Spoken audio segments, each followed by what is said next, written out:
Fourscore and 7 years ago, our fathers brought forth on this continent a new nation, conceived in liberty and dedicated to the proposition that all men are created equal.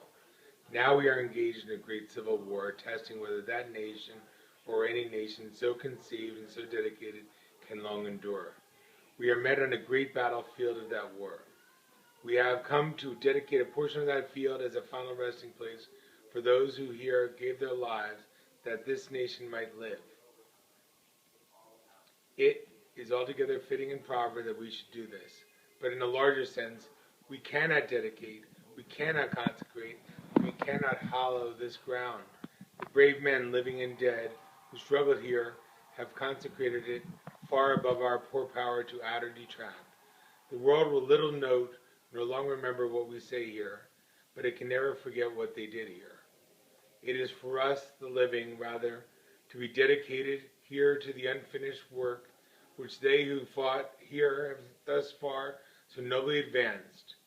It is rather for us to be here dedicated to the great task remaining before us, that from these honored dead we take increased devotion to that cause for which they gave the last full measure of devotion, that we here highly resolve that these dead shall not have lived in vain, died in vain, that this nation under God shall have a new birth of freedom, and that government of the people, by the people, and for the people shall not perish from the earth.